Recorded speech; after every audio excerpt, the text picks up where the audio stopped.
Hello students. So yesterday we have discussed the direct method of frequency distribution. So today we will discuss the shortcut and step deviation method of the frequency distribution series. ठीक है, तो कल वाले question से ही continue करते हैं. Question is interval आपको given है 0 to 10, 10 to 20, 20 to 30, 30 to 40 and ये फ्रीक्वेंसी है इसकी. ठीक है, तो देखो बेटा, सबसे पहले लिखेंगे by using direct method. By using direct method, sorry direct तो हम कर चुके हैं ना. By using shortcut method. By using shortcut method. तो देखो शॉर्टकट मेथड का फॉर्मूला क्या होता है. शॉर्टकट का मैंने आपको एक तरीका बताया था कि कैसे आपको याद रखना है. शॉर्टकट और स्टेप डेविएशन मेथड, दोनों ही मेथड की जो शुरुआत है वो आपकी किससे होती है, एज्यूम मीन से. तो इसका जो फॉर्मूला होगा that will be A plus summation of F D upon summation F. A plus F D upon summation F. अब d का मतलब क्या है, d का मतलब है डेविएशन, और डेविएशन की वैल्यू जो है वो कैसे फाइंड आउट की जाती है, x माइनस ए. यानी कि जो x की वैल्यू है उसमें से a की वैल्यू को क्या कर दो, सब्ट्रैक्ट कर दो. ठीक है, तो देखो अब यहाँ पर जो d निकालने का जो मेथड है वो थोड़ा सा अलग है, क्योंकि देखो यहाँ पे हमें x में क्या गिवन है, इंटरवल गिवन. ठीक है, तो दो वैल्यूज़ हैं. तो मैंने आपको बताया था कि फ्रीक्वेंसी डिस्ट्रीब्यूशन सीरीज़ में सिर्फ इस क्लास इंटरवल का क्या काम है, इसका ये काम है कि इसकी हेल्प से हम मिड वैल्यू फाइंड आउट कर लेंगे. क्या फाइंड आउट कर लेंगे, mid value. Mid value calculate करने का फॉर्मूला पता है आपको क्या होता है, L1 plus L2 upon 2, lower limit plus upper limit divide by 2. तो क्या हो जाएगा, 0 प्लस 10 डिवाइड बाई 2 5. ये कल मैं आप लोगों को बता भी चुकी हूँ अच्छे से कि मिड वैल्यू कितनी आएगी, 10 plus 20 divide by 2, 20 plus 30 divide by 2,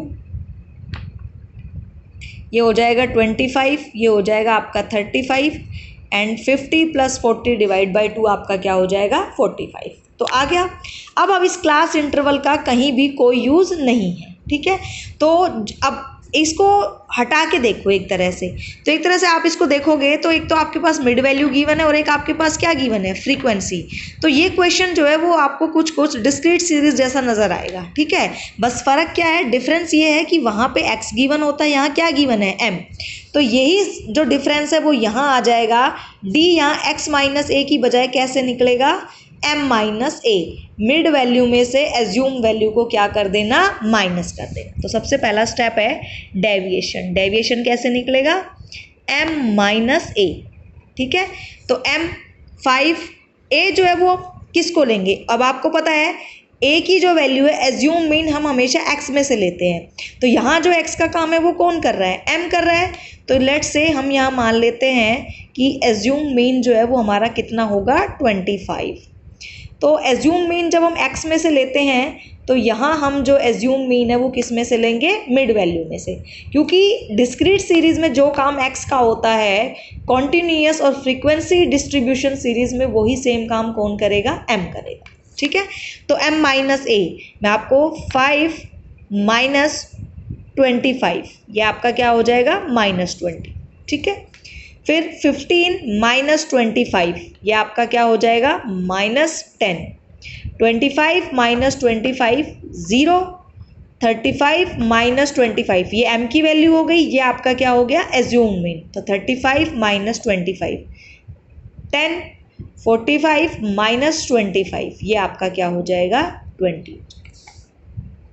ठीक है, तो अभी हमने सिर्फ एक स्टेप किया है, we find the value of the d, deviation. अभी नेक्स्ट स्टेप क्या करना है, नेक्स्ट स्टेप ये करना है कि फ्रीक्वेंसी को मल्टीप्लाई करना है किसके साथ, डेविएशन के साथ. ठीक है, तो आप देख सकते हो फ्रीक्वेंसी की वैल्यू 20 है, इसको हम मल्टीप्लाई करेंगे किसके साथ, -20 के साथ. यहाँ 24 है, इसको किसके साथ करेंगे, -10 के साथ. 40 है, इसको 0 के साथ. 36 है, इसको 10 के साथ. और 20 है, इसको 20 के साथ. ठीक है, तो अभी हम एफ डी निकालते हैं. एफ डी देखिए आपका क्या हो जाएगा, 20 इंटू -20 आपका क्या हो जाएगा यहाँ पे -400, ठीक है। फिर 24F -10 तो ये आपका हो जाएगा -240। F की वैल्यू 40 और डेविएशन 0 तो ये क्या हो जाएगा 0। 36 इंटू 10 ये क्या हो जाएगा 360, ठीक है। और उसके बाद है F20 और D20 तो 20 इंटू 20 क्या हो जाएगा 400। एक बात जो मैं आपको हर क्वेश्चन में रिपीट कर रही हूँ कि किसी भी तरीके से या कैसे भी जो साइन है उनको इग्नोर नहीं करना है, प्लस की वैल्यू को प्लस ही लिखना है और नेगेटिव जो वैल्यू है उनको नेगेटिव ही लिखना है, ठीक है। तो अभी क्या होगा, अभी फॉर्मूले में देखिए आपको करना क्या है, समेशन ऑफ एफ डी, यानी कि जो भी आपने एफ इंटू डी किया है उसको आपको प्लस करना है। तो देखो यहाँ पे जो 400 प्लस और 400 माइनस तो ये प्लस और माइनस ये तो आपका कैंसिल आउट हो जाएगा, बचा क्या 360 माइनस 240। तो यहाँ से अगर आप देखोगे तो आपको पता चलेगा जो एफ डी है वो आपका कितना आएगा, समेशन ऑफ एफ डी आएगा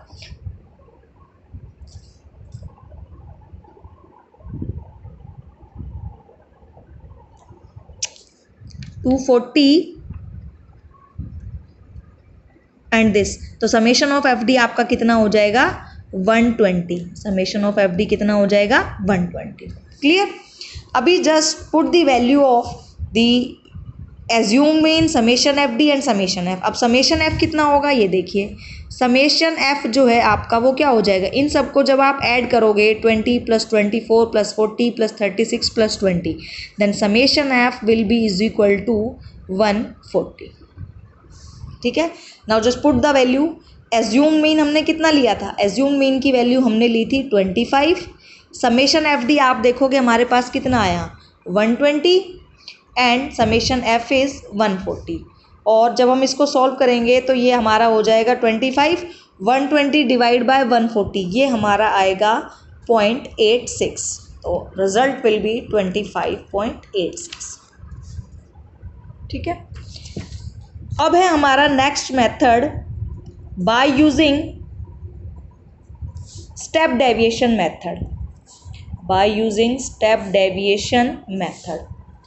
तो देखो बेटा स्टेप डेविएशन मेथड सबसे पहले तो चेक करना है कि स्टेप डेविएशन मेथड एप्लीकेबल भी है या नहीं है।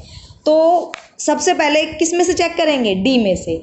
अगर डी में कोई कॉमन फैक्टर है तो आपको दिखाई दे रहा होगा 20, 10, 10, 20 ये सारे नंबर ऐसे हैं जो किसी एक कॉमन नंबर से क्या हो सकते हैं, डिवाइड हो सकते हैं, ठीक है। तो दैट मीन्स अगर डी में कोई कॉमन फैक्टर आपको मिल जाता है तो इसका मतलब ये है यहाँ पे आप इजीली स्टेप डेविएशन मेथड को क्या कर सकते हो, अप्लाई कर सकते हो, ठीक है। तो फॉर्मूला क्या होगा इसका, x bar is equal to a plus summation f d dash upon summation F into c common factor, ठीक है। तो अभी देखो बस डिफरेंस क्या है, डी डैश जो है यहाँ पे कैसे कैलकुलेट होगा, डी डैश होगा डी अपॉन सी। तो डी की वैल्यू जो है आप देखो निकाल ही चुके हो, यहाँ पे आपकी -20, 10, 10, 20, ठीक है। तो अभी सिर्फ आपको क्या निकालना है, डी डैश कैसे निकलेगा, डी अपॉन सी। तो सी जो है हम यहाँ पे चलो 10 ले लेते हैं, ठीक है। तो ये हो जाएगा -20 अपॉन 10 कितना आ जाएगा -2, उसके बाद -10 अपॉन 10 ये कितना आ जाएगा -1, ज़ीरो को किसी भी नंबर से डिवाइड करोगे ज़ीरो रहेगा, 10 डिवाइड बाय 10 1, 20 डिवाइड बाय 10 2, ठीक है। अभी क्या चाहिए, अभी हमें चाहिए A plus summation F into D dash, यानी कि डी डैश की वैल्यू आ गई। अभी हमें किससे मल्टीप्लाई करना है, एफ के साथ, यानी कि अभी हम यहाँ पे निकालेंगे एफ इंटू में डी डैश, ठीक है। डी डैश की वैल्यू हम निकाल चुके हैं, जो भी डी डैश की वैल्यू आई है उसको किससे मल्टीप्लाई कर दो, एफ से। तो यहाँ पे आप देखोगे एफ है 20 और डी डैश है कितना -2, 20 इंटू -2 कितना हो जाएगा -40, -10 into -1 sorry F24 into D dash -1, तो 24 इंटू -1 -24। यहाँ पे है आपका फ्रीक्वेंसी की वैल्यू है 40 और जो आपका डेविएशन है वो आपका 0 है, तो ये किसी भी नंबर को 0 से मल्टीप्लाई करोगे तो आपका रिजल्ट क्या रहेगा, 0 रहेगा। ठीक है, उसके बाद देखो 36 इंटू 1, 36 इंटू 1 जो है आपका कितना आ जाएगा 36, एंड 20 इंटू 2, 20 इंटू 2 आपका कितना हो जाएगा 40। ठीक है, तो अभी देखिए -40 एंड -24, तो ये आपका क्या हो जाएगा, ये हो जाएगा आपका -64। 40 + 36 ये आपका हो जाएगा 76। ठीक है, तो यहाँ पे जो आपका समेशन एफ डी डैश आएगा, समेशन एफ डी डैश कितना आएगा, नीचे जगह नहीं है इसलिए मैं यहाँ लिख रही हूँ, 76 - 64 तो कितना आएगा 12। ठीक है, समेशन एफ डी डैश की वैल्यू कितनी आ गई 12। Just put the value. सिर्फ एक ही स्टेप इसमें हुआ है, डी डैश, यानी कि डी डैश हमने निकाला है कैसे, डी की जो वैल्यू आई है उसको हमने किससे डिवाइड कर दिया, कॉमन फैक्टर। कॉमन फैक्टर है जो हमने यहाँ कितना लिया है 10 लिया है, तो ए जो है वो हमारा कितना है, assumed average is 25, summation f d dash 12 upon 140, और इनटू में जो सी है आपका वो कितना हो जाएगा 10 हो जाएगा। ठीक है, तो आप देखोगे तो ये वही हो गया 25, 12 को 10 से मल्टीप्लाई करोगे तो ये आपका हो जाएगा 120/140। इसको सॉल्व करोगे तो रिजल्ट विल बी 25.86। ठीक है, सो these are the steps that you have to taken while calculating arithmetic mean by using shortcut and step deviation method. ठीक है, under frequency distribution series. ठीक है, so students, thanks for listening and watching, and as always God bless you all.